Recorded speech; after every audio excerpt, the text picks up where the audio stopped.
I've come up with a concise way to explain my perspective and logic that takes into account your concerns that you've mentioned.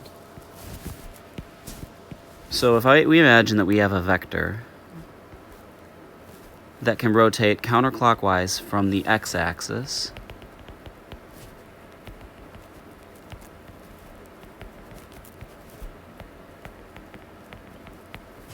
like this.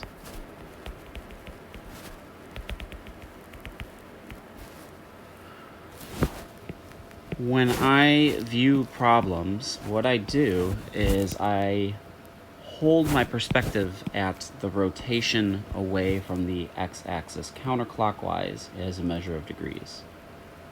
So I stick with this one. But your concerns that I've heard were that the trig functions are meant for 0 to 90 degrees, and that is something that I fully agree with, and I am not trying to dispute here. So what I did was I wrote out all the different transitions of how you would essentially rewrite the functions if we're only allowing these inputs, or 0 through 90 degrees for any of them, and that whenever we pass a threshold, we know that, say, cosine of 91 degrees is computationally equivalent to, say, 9, or negative sine of 1 degree. And so we have all these different thresholds that we pass. So when cosine passes a threshold beyond 90 degrees, we would then say that it is equal to negative sine of whatever that degree over the threshold it is, and then we have cosine with whatever that is. So again, if we had 91 degrees, it would just become this, and that would go all the way up until we then pass a threshold of where the inputs to these functions go over 90 degrees, and we define it as this one here, the third one and the fourth one, and then that repeats.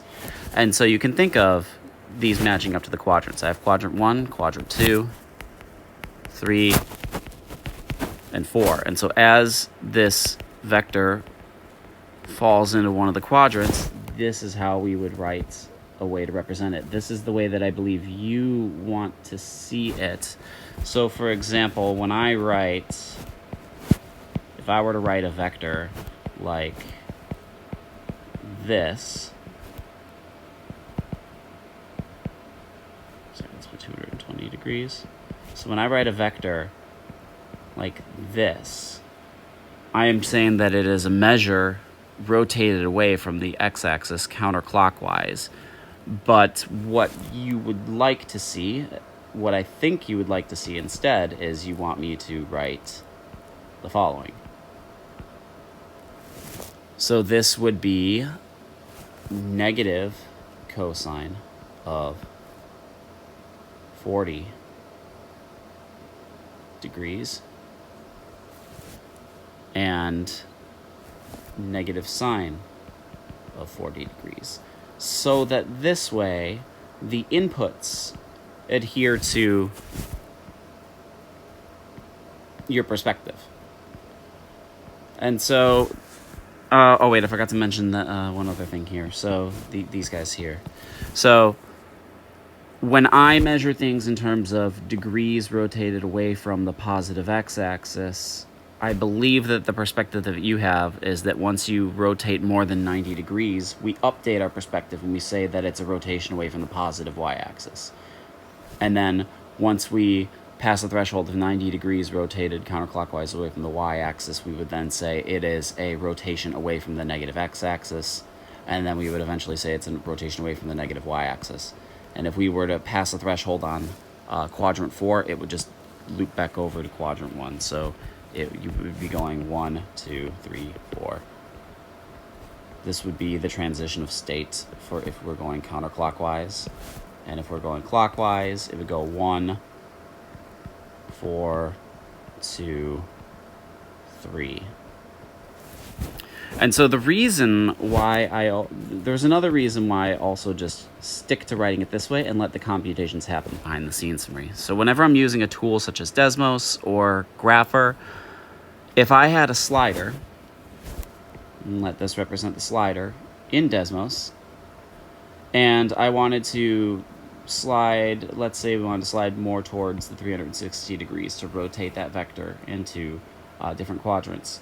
If you defined your vector as this, and we were to slide beyond 90 degrees, it would still computationally come out to the correct coordinates that we need. However, this stuff that is either typed or, in the case of when I'm working on exercise, written on paper, is left like this. It doesn't update. So like as my slider, let's say h is a measure of degrees, as we slide it along, the thing that you actually typed and you see with your eyes on your screen for your given tool will not overwrite what you've typed in.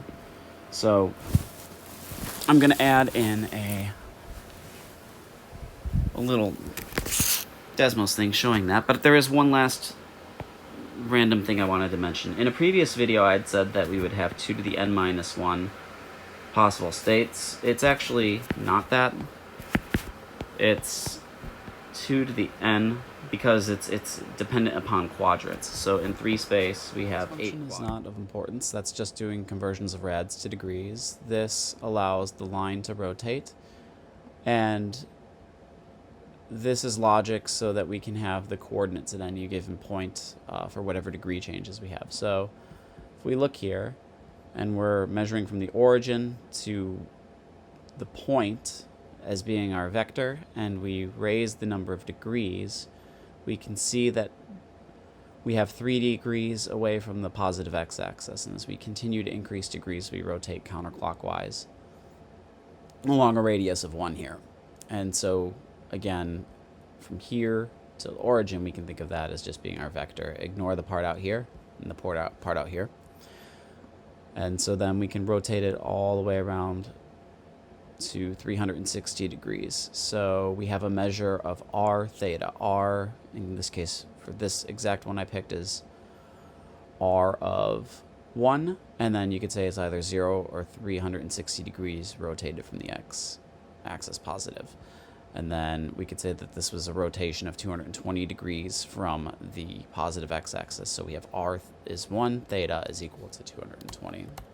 And then we can also just go ahead and we can change our radius if we would like, and we can continue to rotate it. And so I think this here will show why I didn't have individually typed out things here. We didn't have r, and then we didn't have to type the special case over here of r sine of r h, then you'd have r cosine r times r sub d of cosine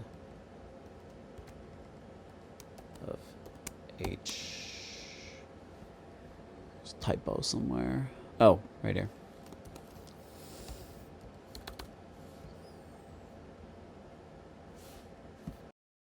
So once we're at a point like this, we can no longer use h here. We have to create a new one. We would have to have, we can hard code this in. We know that if we're at 117 degrees, that is going to be, we would need 17 degrees in here then.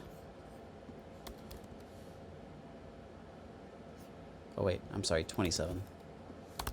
Yeah. And so then if I wanted to continue dragging my slider, this definition no longer meets it unless we change it so that it is, well, let me think for a second. So if you have anything over 9, so you had 117, oh yeah. So we could do this.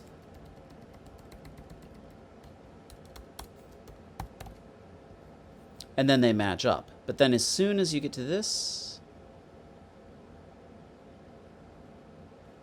Oh, wait. Oh, right. Yeah, so the same pattern just propagates here.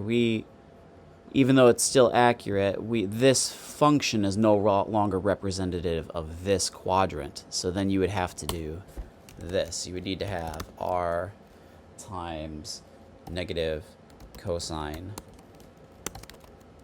And then I think we would do the same thing here, except instead of h minus 90, it would be h minus 180, I think. And then r times negative sine of h minus 180. Didn't throw h minus 180 into a rad function. So, but now we can see that all three of these work, ranging from 0 to 360. But the thing is, this is representative of quadrant 1, this is representative of quadrant 2, this is representative of quadrant 3. And so if I were to do the same thing, if I were to want an accurate representation for when we go beyond 270 degrees, even though all these computationally work, we would still have to write the final case, which would be r times sine of h minus 270, and then r times negative cosine of r 80 h minus 270. And so now that purple one is also matching up. And so 1, 2, 3, 4, all four of these will give those same coordinate points. And so again, that was to illustrate why I think we're having some sort of issue arise. And most of the time, whenever I'm just doing things like that, I think of it in polar coordinates measured away from this direction, so, or from the positive x-axis. So we would increase, we would increase our rotation, or our theta, away from that point of reference. Whereas with the other way of doing it, we would say that this is only valid from 0 to 90 degrees for this guy. We would toggle that off. Once we get beyond 90 degrees, we would say that this black one here is a measure of degrees away from here. And we would keep rotating. Threshold hit here. Boom. Then we would say that this is a measure away from here in theta. And then we would get to here. And we would say that any degrees beyond 270 are a measure away from this negative x-axis. Wrote some code which takes the language, is what I'm calling it, the way that I describe things, and I'm translating it into the way that you describe or expect to see the values or the things that I'm writing on paper to avoid this. So I wrote a whole bunch of code. I call it translating my language to your language. Let me just show you what happens when I run this. So if I go ahead and I run my code, I had two columns that I created. The left column is called my language, and then her language that refers to you, the professor. And so cosine of 1 degree, sine of 1 degree, our perspectives match. And I did this all the way from 0 to 360 until I hit, let's see where the first 90 threshold hits. New threshold passed, perspective changes. So this was what I was writing on paper. Okay, so I gotta fix where that's logged. But when we go to 91 degrees, we have cosine of 91, which would be negative sine of 1 degree in your terms of the way that you're the way that you're expecting things. I know that this is technically not right, but you're going to get the same numerical outputs. So I created a way where I can translate my stuff into your stuff. So I think that this will prevent further miscommunication. And so this goes all the way to, if we go to 181, it changes. And you can look at these later if you want. I can send you the printout of this being run to see if I'm translating properly. So there's 180. Let's see what happens when we hit the 270.